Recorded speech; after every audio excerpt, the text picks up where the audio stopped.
Welcome to the Daily Dispatch. First, we're covering developments at the United Nations, where Afghanistan and Myanmar are struggling with being recognized. And on the other hand, there's increasing support for India to find a permanent seat of the United Nations Security Council. Then we'll take you back to Russia-Ukraine conflict, where news of the United States planning to send the Patriot missiles to Ukraine is mustering up a sharp response from Russia. And for our final headline, we'll be covering tech giant Meta landing in trouble with a $2 billion lawsuit swinging above its own head. We're here to give you news and to help you infer the world around you.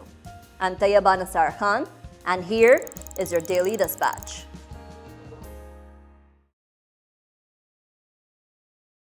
The United Nations has deferred a decision for the second time on the credentials of Myanmar and Afghanistan for sending the UN ambassadors to New York. This will leave the two states continuing to work with the envoys of the previous administrations of Afghanistan and Myanmar. The acceptance of their credentials is considered the first step towards international recognition of these governments. Since coming into power in August 2021, the Taliban have tried unsuccessfully to seek international recognition, the lack of which has hindered the global financial assistance as a humanitarian crisis looms, and the ISKP has stepped up its attacks. The international community, on the other hand, has accused the Taliban of not fulfilling its promises of an inclusive government, lifting the ban on women's education, and severing all ties with the global terrorists. Similarly, the military junta in Myanmar, which took power through a military coup and deposed the democratically elected government in February 2021, has also been denied a seat in the United Nations. It has also been criticized by human rights organizations for committing grave human rights violations against the Rohingya community in the Rakhine province. Meanwhile, in the other UN news, India's bid to become a permanent member of the United Nations Security Council has garnered support from the UK, France, and the UAE. There have been long-term calls from the states like Brazil, Japan, and India for reforming the UNSC to make it more democratic and representative. Now, the UNSC consists of 15 members, 5 permanent members, which hold the veto-holding powers, the US, China, Russia, France, and the UK, and 10 temporary members, selected for a period of about 2 years. India supports its bid for a permanent seat in the United Nations Security Council by saying it is the biggest democracy in the world. It is the second most populous country, and it is one of the emerging economic powers.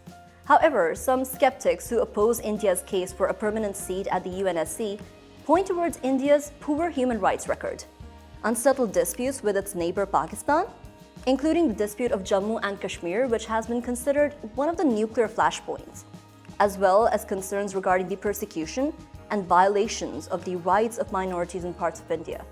Next, we'll talk about the US-Russia mistrust and rivalry.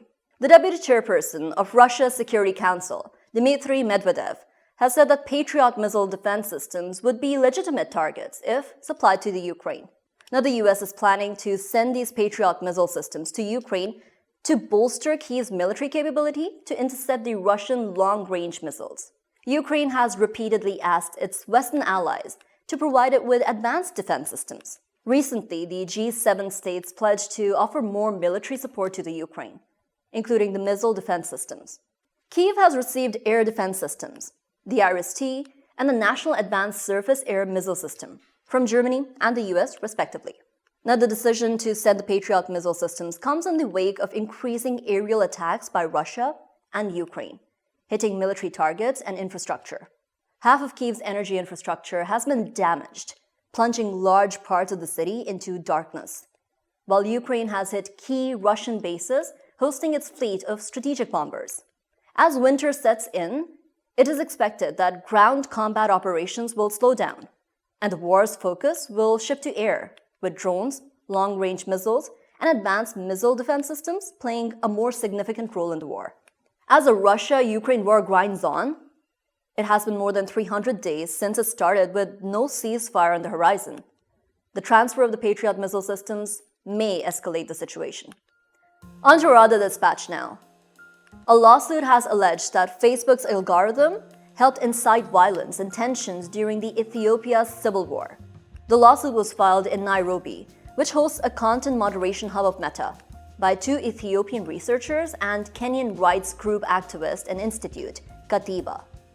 Ethiopia had been in the grips of a civil war in the Tigray region for the last 2 years between the government and the militant group, the Tigray People's Liberation Front, resulting in the death of civilians ranging between 38,000 and 600,000 according to the University of Ghent, with 400,000 others living in famine-like conditions.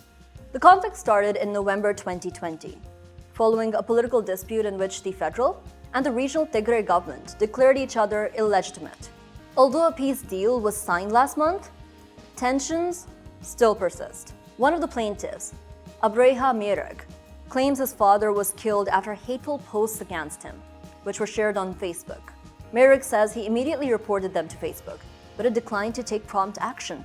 The lawsuit is asking the court to force Facebook into taking strong measures for content moderation and pay a restitution fund of $2 billion to support the victims of violence. Technology, especially social media, has given a platform to millions of people across the world, whose stories usually never make it to the mainstream. People have used Facebook, Twitter, and TikTok for businesses, for raising the voice of the rights of marginalized groups, and for displaying different talents. But these tools also have had their negative effects.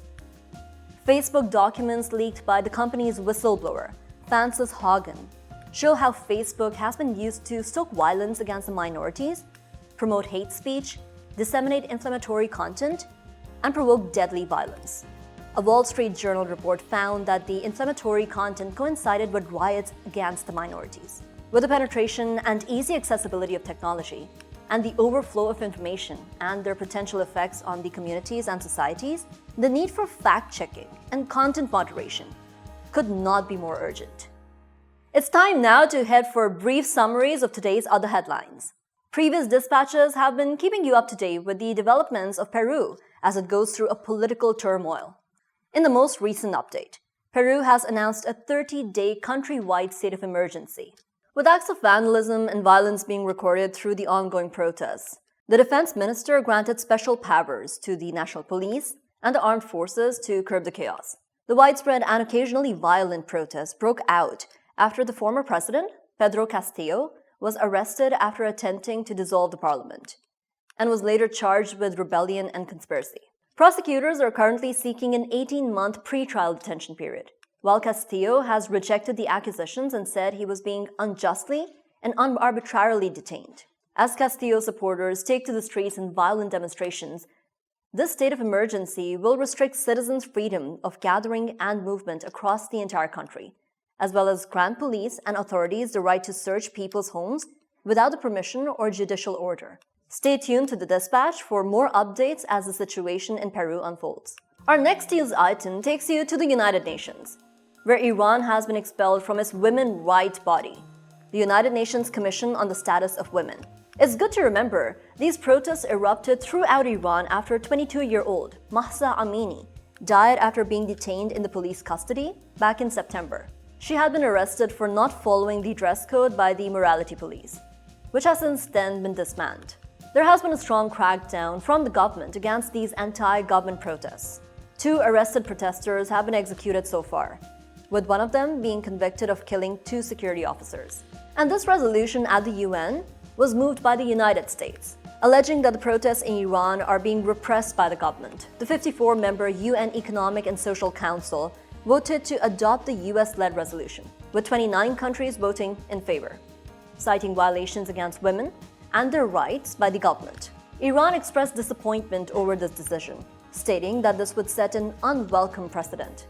Now for our next dispatch, we're taking you to Sudan, where the government has signed a $6 billion agreement with the firm from the UAE to construct a second port in the country on its Red Sea coast. Abu Dhabi Ports Group and the Sudanese Invictus Investment will build Abu Amama, a new port 200 kilometers north of Sudan's only existing port. The port and a special economic zone will cover more than 400,000 acres and will house an industrial zone, an international airport, a power station, a road network, and an agricultural zone. The site will be a special economic zone for trade and business between the Sudanese government and the 2 UAE businesses. With the country struggling with an economic and debt crisis, Both the government and experts hope that the new port will alleviate some of Sudan's struggles. Similarly, there is some more hope on the horizon, with the military government under which the economic crisis has worsened since last 2021, now engaging with the pro-democratic forces in the country to potentially pave the way for a democratic transition.